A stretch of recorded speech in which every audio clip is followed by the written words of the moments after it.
Mesdames et messieurs, bonjour. Merci de nous rejoindre sur RTI 1. Voici les titres de ce 13h.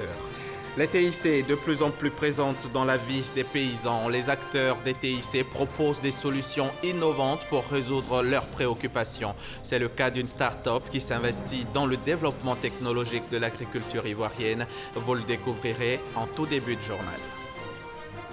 Dans ce journal également, nous parlerons beauté féminine plus particulièrement, les mèches, qu'elles soient synthétiques ou naturelles pour rendre nos filles, nos épouses et nos mères toujours plus belles. Mais c'est aussi un business qui rapporte au gros, vous le verrez.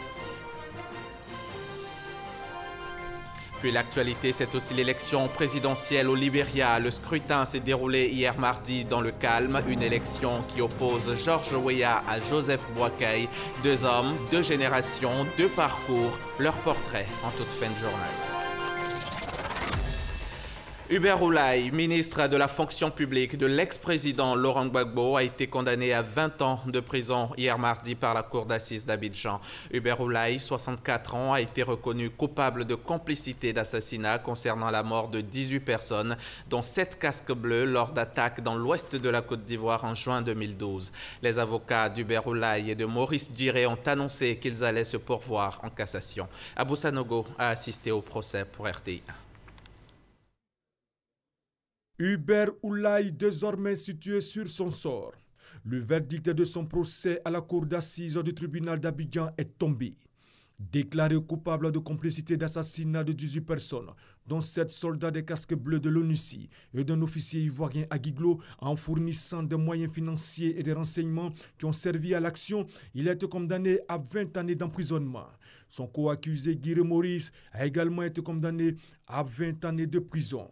Les avocats de l'État de Côte d'Ivoire se sont eux constitués partie civile au regard des préjudices causés et ont approuvé la décision du tribunal. La cour d'assises vient de rendre sa décision.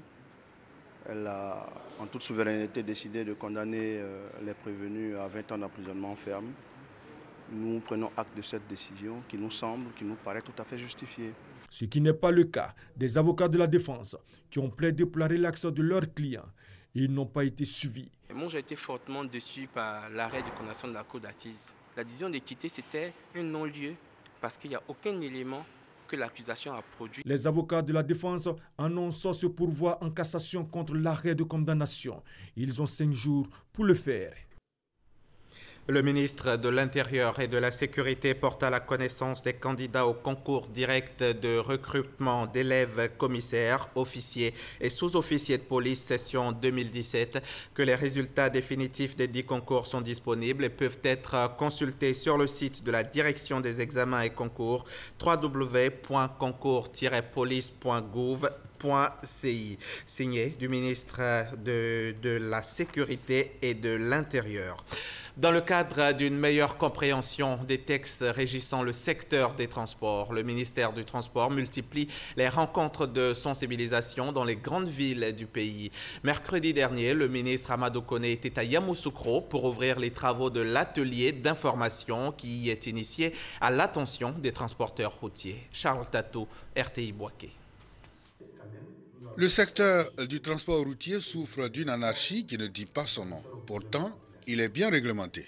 Le mauvais fonctionnement de ce secteur serait dû à la méconnaissance des textes, à un laxisme dans l'application des règles et aux actes de corruption. Pour lui donner un visage rayonnant, afin de répondre aux exigences d'une économie émergente, à l'horizon 2020, le ministre des Transports Amadou Koné s'est donné une vision claire, celle d'une meilleure compréhension des textes régissant le secteur des transports. Pour gagner ce pari, il utilise comme moyen les ateliers d'information, de sensibilisation et d'appropriation des textes dans les grandes villes du pays. Le ministre Amadou Koné a mis à profit le conseil des ministres tenu à Yamoussoukro pour ouvrir les travaux d'information initiés dans cette localité à l'attention des transporteurs. Le transport représente 7% du PIB.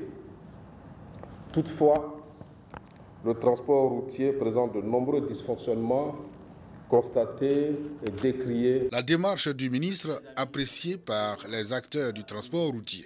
Le ministre, dans sa vision de la réforme de notre secteur d'activité, a décidé d'utiliser une méthode qui est une méthode inclusive. Et cette méthode permet à chaque acteur, à chaque partie prenante de notre secteur d'activité de prendre part à toutes les décisions qui vont être prises. Après Yamoussoukro, d'autres villes vont accueillir ces genres de sessions de formation. Et justement, nous sommes en période de fête et le trafic routier est intense. Pour prévenir et réduire le taux d'accident de la circulation, l'ONG La Discipline Routière, en collaboration avec la Direction des Transports de Gbeke, a organisé récemment à Bouaké une journée de sensibilisation sur les méfaits de l'alcool, de la drogue et autres excitants dans la conduite automobile. La séance a réuni autorités politiques et administratives, acteurs du transport, jeunesse, chefferies traditionnelles et guides religieux. Et nos confrères de RTI Bouaké y étaient pour le reportage. En 7 ans, la Côte d'Ivoire a enregistré plus de 46 000 accidents de la route, dont plus de 4 000 mortels. Des causes dues à l'imprudence, à l'incivisme ou à la consommation d'alcool au volant. Pour prévenir et réduire ce taux en ces périodes festives de grand trafic routier, des initiatives sont prises. À Bouaké, les usagers de la route ont été sensibilisés sur les méfaits de l'alcool, de la drogue et autres stupéfiants au volant. L'action est à l'actif de l'ONG La Discipline Routière en collaboration avec la Direction Régionale des Transports de Gbeke. Nous initions cette journée de sensibilisation pour parler à nos parents, à nos populations, afin d'éviter les accidents sur les routes. Nous allons monter sur le terrain, faire passer le message à nos collaborateurs. Les accidents à Bouaké, tout le monde trouve que ça concerne les mototaxis. Nous allons mettre le corps mototaxi dans le droit chemin. Il ne faut pas utiliser, n'est-ce pas, la drogue ni l'alcool quand on veut conduire. Et en plus, chercher à réduire un tant soit peu, n'est-ce pas, sa vitesse. Parce que les jours des fêtes doivent être vraiment des jours de joie. Des communications portant sur le code de la route, la sécurité routière, sketch et projections de films sur les méfaits de l'alcool ont enrichi cette séance de sensibilisation.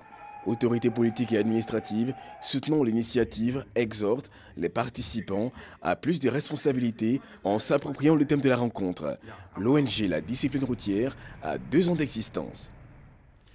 Pour parler de beauté capillaire, les mieux indiquées sont les femmes. Elles en ont le secret. Mais le business qui l'accompagne est aussi bien l'affaire des hommes que des femmes. Des usines de mèches synthétiques aux salons de coiffure, en passant par le commerce de cheveux humains. L'industrie produit en moyenne 40 millions d'unités de mèches chaque année en Côte d'Ivoire. De quoi satisfaire la demande nationale en tissage, tresse et autres curling. Incursion dans un univers où le fric côtoie le chic. Tout le monde porte les mèches, tout le monde fait des perruques. On ne peut pas pratiquer la coiffure sans les mèches. Dans la droite, c'est du naturel et dans la gauche, c'est synthétique. Pour une boîte comme ça, on va dire dans les 300 000. Je les ai posées une fois, je les ai enlevées, je les ai lavées, je les ai reposées, mais elles sont toujours aussi belles. C'est parce que les femmes veulent être belles. Elles continuent à vouloir être belles et c'est tant mieux pour nous. Coquette à l'ivoirienne, c'est presque inconcevable sans une tignasse nattée, tressée, tissée ou lissée.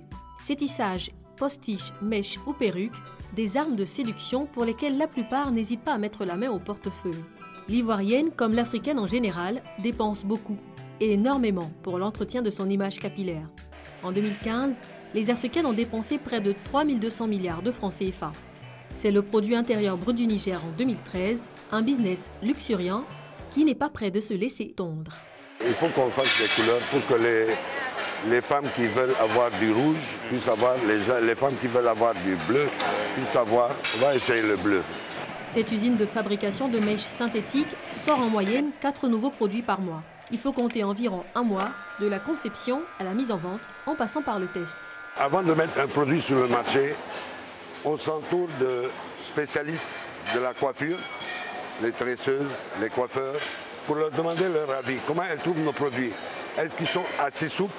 Est-ce qu'ils sont assez ondulés comme elles le souhaitent? Les modèles ne vivront sur le marché que 6 mois, voire 12, s'ils ont convaincu. Faut se le dire, côté mèche, l'ivoirienne a l'embarras du choix. Le marché est inondé de fibres capillaires de toutes matières et de toutes origines. On voit souvent des mèches synthétiques, mais où il y a marqué Human Hair ou Natural Hair. On a imaginé à un moment donné faire la même chose, mais on ne peut pas se le permettre. Si on met de fausses instructions, ça va nous nuire à la fin. On n'est pas de passage avec des produits naturel ou pas pour quelque temps. L'usine emploie quelques 250 petites mains et travaille avec près de 8000 salons de coiffure recensés sur toute l'étendue du territoire national. Dans sa chaîne de distribution, elle vise l'export, mais ne néglige pas les grossistes locaux, un maillon crucial qu'elle dispute avec un autre fabricant local. Alassane Diarra est un de ces grossistes. Son magasin ne désemplit pas. La grande partie des mèches ici, peut-être à 70%, sont carrément synthétiques. Mais vu certaines clientes qui veulent forcément les mèches naturelles qui sont importées, donc on en fait un tout petit peu aussi de naturel quand on vend. Par mois, Alassane achèterait en moyenne 5000 paquets de mèches aux 2 usines de fabrication locale. Sur la même période, il importerait de l'extérieur 250 paquets, pour un bénéfice moyen total de 200 000 francs CFA. C'est un minimum. Autre maillon de distribution, avant d'atteindre notre coquette ivoirienne, le salon de coiffure. Un maillon facultatif, mais qui tire de plus en plus ses bénéfices de la vente des mèches. Sally a même ouvert une boutique de mèches au-dessus de son salon de coiffure. Elle admet réaliser plus de marge sur les paquets de mèches importés qu'elle fait venir de la Chine ou qu'elle ramène lors de ses voyages à l'étranger. L'idéal, c'est que les clients prennent des mèches ici parce qu'en plus de la prestation, on a une marge aussi sur la mèche. D'autres salons de coiffure ne font que dans les mèches importées, un type d'extension capillaire de plus en plus prisé, les mèches humaines. Elles ont fait leur entrée en Côte d'Ivoire vers 2006.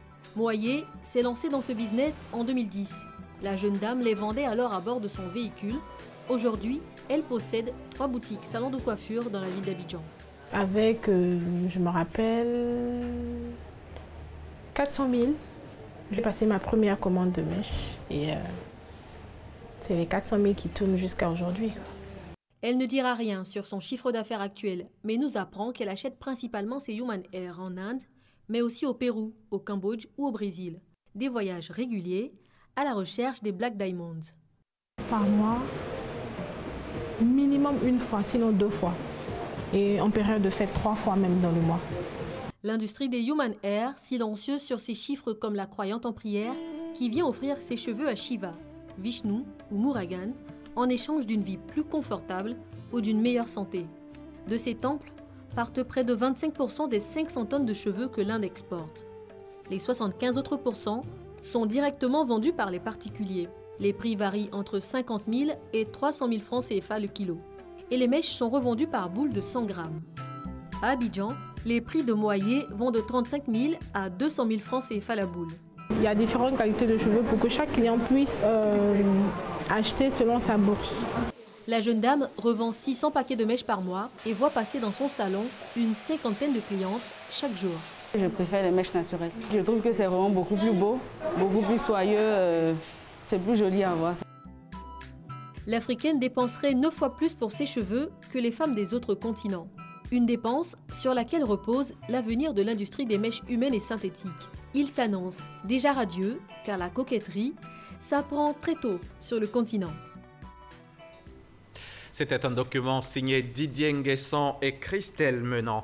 Venons-en à présent à cet atelier organisé hier mardi à l'attention des syndicats, mutualistes et autres agents des structures décentralisées du ministère de l'Économie et des Finances. Un atelier qui avait pour objectif de soumettre à validation les textes régissant la charte d'éthique et le code de déontologie du dit ministère, un code en cours d'élaboration. Le témoignage de Cheikh Koné Aboubakar.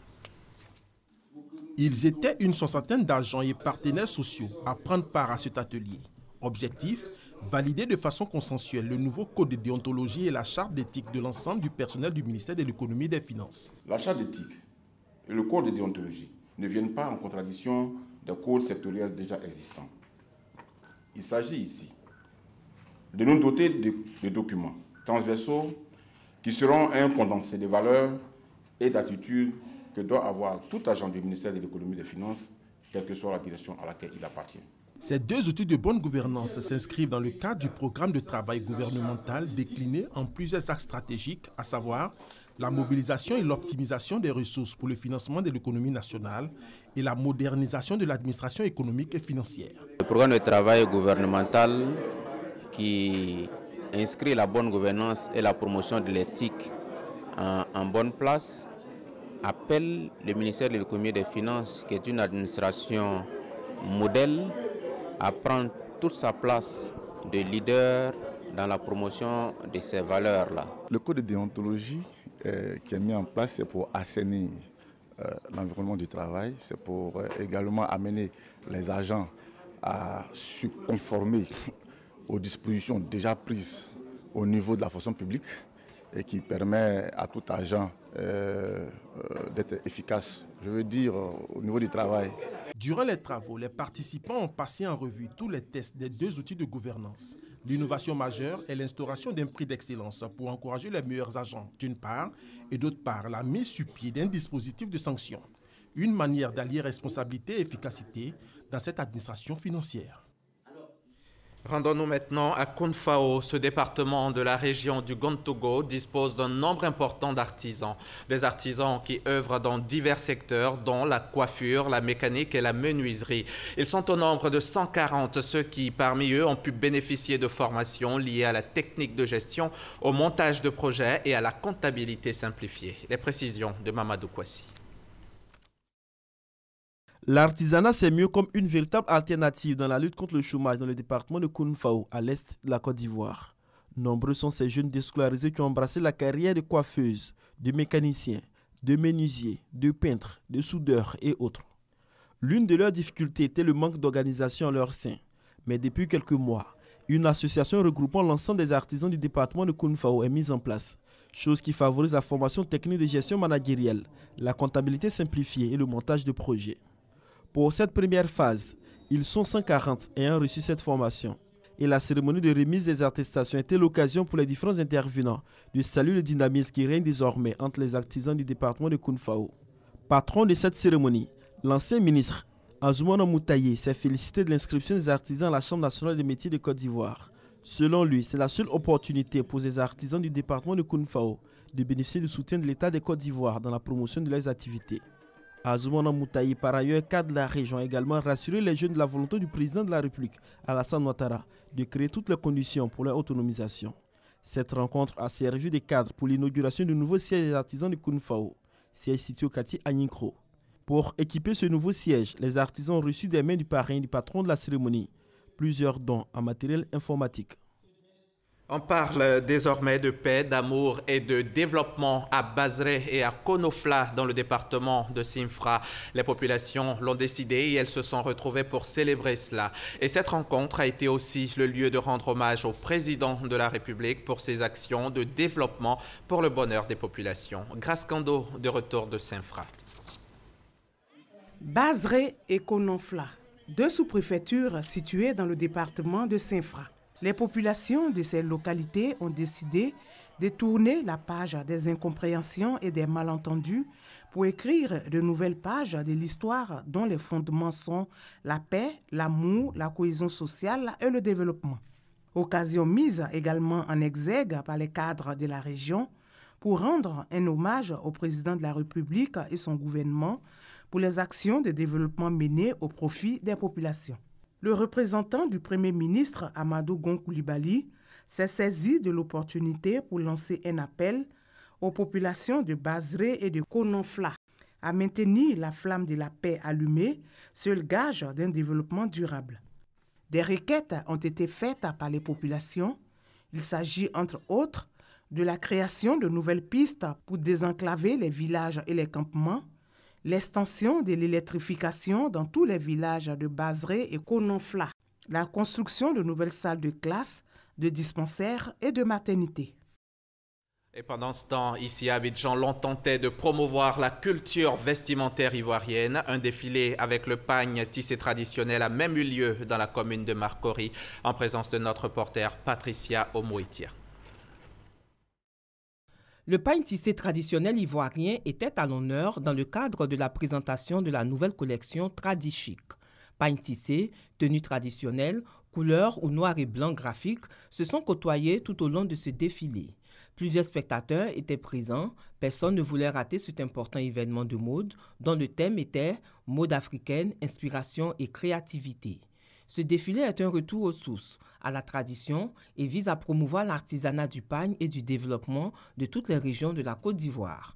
Pour l'initiatrice de cet événement, c'est un grand moment de culture. Selon elle, si chaque Ivoirien portait le pagne au moins une fois dans le mois, nos traditions s'en trouveraient renforcées et nos artisans vivraient de leur art. Pour moi, moi, valoriser le pagne, c'est à travers la femme. C'est la femme qui peut valoriser le pagne africain.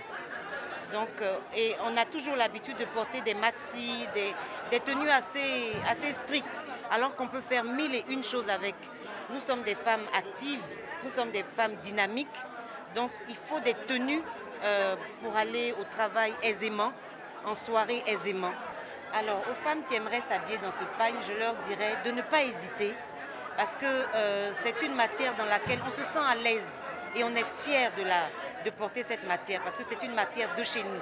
Un appel est donc lancé à tous les peuples pour combiner tradition et modernisme. Pour cette première édition, plusieurs activités étaient inscrites au programme, à savoir des expositions, vente de pagnes et d'objets qui rentrent dans l'habillement traditionnel des chefs et des peuples.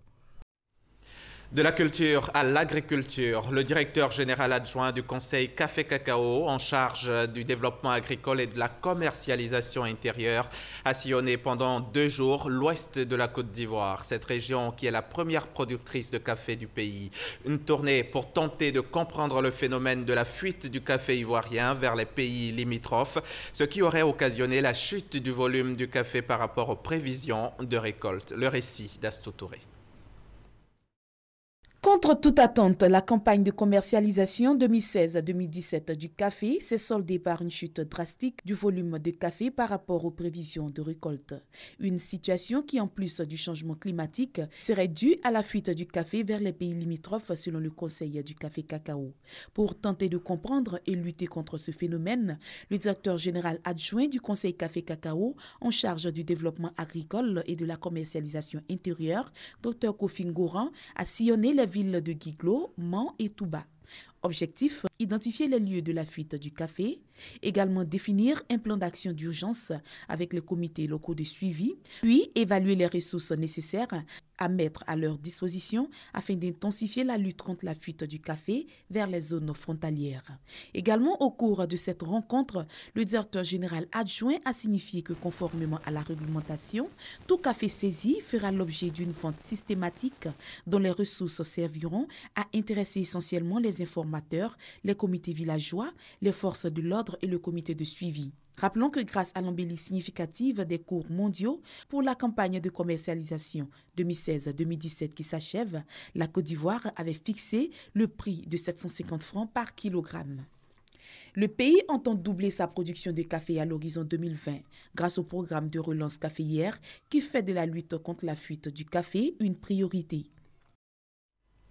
Les Libériens se sont rendus aux urnes hier mardi 26 décembre pour le second tour de l'élection présidentielle. Une élection qui oppose le vice-président sortant Joseph Boakai à l'ancienne star du football international George Weah, donné favori. C'était hier donc qu'ils ont voté pour élire leur nouveau président. Les électeurs se sont rendus aux urnes avec 7 semaines de retard sur le calendrier initial pour déterminer qui de la légende du foot ou du vice-président Joseph Boakai succédera à Ellen Johnson Sirleaf, première femme chef d'État en Afrique.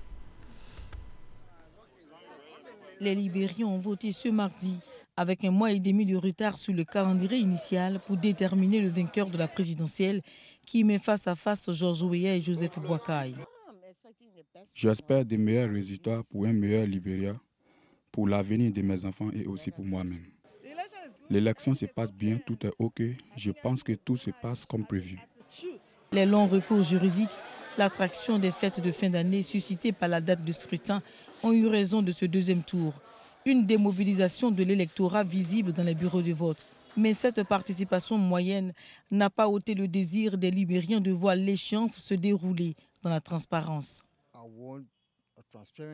Je veux une élection transparente, libre et équitable pour que le Libéria soit en paix. La paix et la transparence dans cette élection, ces vœux des Libériens, les observateurs ont pu les constater sur le terrain. Nous pensons que les élections se déroulent très bien. Et d'ailleurs, ce que nous avons comme impression, c'est que les Libériens sont en train d'exprimer leurs responsabilités. Parce que partout où nous sommes passés, c'est dans la tranquillité et dans la paix que les uns et les autres vont pour exprimer les choix. Ce que nous avons vu est très bon, calme et professionnel. Pour plus de transparence, les listes des électeurs sont affichées dans chaque bureau de vote. Seuls les inscrits ont le droit de voter. Cette fois, les dispositions sont prises pour éviter les épisodes de recours. Initialement prévu le 7 novembre, le second tour avait été suspendu par la Cour suprême à la suite de recours de Charles Bremskim, le candidat arrivé 3e au premier tour le 10 octobre. Qui sont ces deux prétendants à la présidence de la République au Libéria? L'élection de ce mardi a opposé deux hommes, deux générations, deux parcours. George Weah, 51 ans, c'est le gamin des bidonvilles devenu footballeur international dans les années 90. Et de l'autre côté, le vice-président Joseph Boakai qui a une trajectoire on ne peut plus différente. Après des études aux États-Unis, il devient ministre de l'Agriculture, puis consultant de la Banque mondiale. Portrait croisé de deux hommes que tout oppose avec notre envoyé spécial Gabriel Zani. Après plus d'un mois et demi de prolongation politico-juridique au Libéria, le scrutin du second tour s'est tenu enfin ce mardi 26 décembre. Pendant ce temps, deux candidats ont fait la cour aux Libériens, le sénateur de Monsorado George Weah et l'actuel vice-président Joseph Boakai. Le premier cité, George Ousmane Mané Weah, 51 ans. Il est une ancienne gloire du Paris Saint-Germain et du Milan AC dans les années 90 et le seul ballon d'or africain FIFA jusqu'à présent. Candidat à la présidentielle en 2005, puis à la vice-présidence en 2011, c'est en 2014 qu'il parvient à poser le pas vers le pouvoir en se faisant élire sénateur de Monsorado. Pour son troisième coup d'essai, il choisit comme colistière Jewel Howard Taylor, l'épouse de l'ancien président du Libéria, Charles Taylor. Pendant l'intermède juridique d'entre les deux tours, l'ancienne gloire du football met à profit la prolongation et enregistre les ralliements des membres des partis de Charles Bremskim et de Alexander Comics, du sénateur Prince Johnson, de Mark Della Cooper, McDonald Winto, tous candidats malheureux à cette présidentielle. Soutenu par une puissante coalition et adulé par la jeunesse libérienne, George Ousmane Mané Weah part favori face à Joseph Boakai, après être arrivé en tête au premier tour avec 38% des voix exprimées. Le deuxième candidat est Joseph Numan Boakai. C'est l'actuel vice-président du Libéria. À 73 ans, il comptabilise plus de 35 ans de service dans l'administration publique et privée du pays. Joseph Numan Boakai a été successivement directeur résident, directeur général d'entreprises privées et ministre de l'Agriculture. Il est aussi l'actuel président du Sénat. Choisi comme coulistier par Ellen Johnson Sirleaf aux élections générales de 2005 sur le ticket du Parti de l'Unité, Joseph Numan Boakai a été élu avec son leader dont il devient le vice-président en 2005. En 2011, l'équipe présidentielle remporte à nouveau les élections et se forme comme une force politique capable d'écrire une nouvelle page de l'histoire du Libéria. Habile diplomate, l'homme est un fin négociateur reconnu dans le pays. Pour ce second tour, où toutes les cartes semblent être jouées, Joseph Numan Boakai fait alliance avec Alexander Comics et Charles Bremskim. Dans ce second tour d'une présidentielle au rebondissement à la fois inattendu et déroutant, qui donc de George Ousmane Mané Weah et de Joseph Numan Boakai succédera à Ellen Johnson Sirleaf, première femme élue chef d'État en Afrique. La question ne restera pas longtemps posée. Les heures qui suivent, nous donnerons la réponse. En République démocratique du Congo, le président Kabila a promulgué la loi qui va encadrer les élections à venir dans le pays. Après des divergences entre l'Assemblée et le Sénat, le président Kabila a finalement choisi de promulguer la version adoptée par les députés. Mais le texte reste contesté, notamment une disposition, celle du seuil de représentativité. La loi en prévoit 1 à 1%, c'est-à-dire que les partis devront recueillir au moins 1% des suffrages au niveau national pour être autorisés à siéger.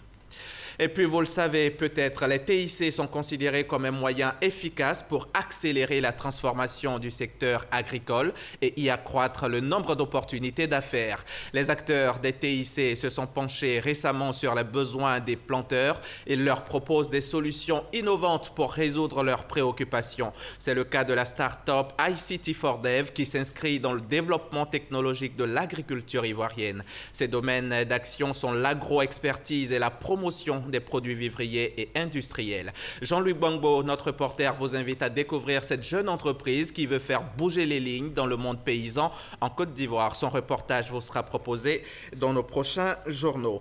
Et c'est sur ces images que je vous dis au revoir. Merci d'avoir suivi ce journal. Bonne suite des programmes sur la chaîne Kérast.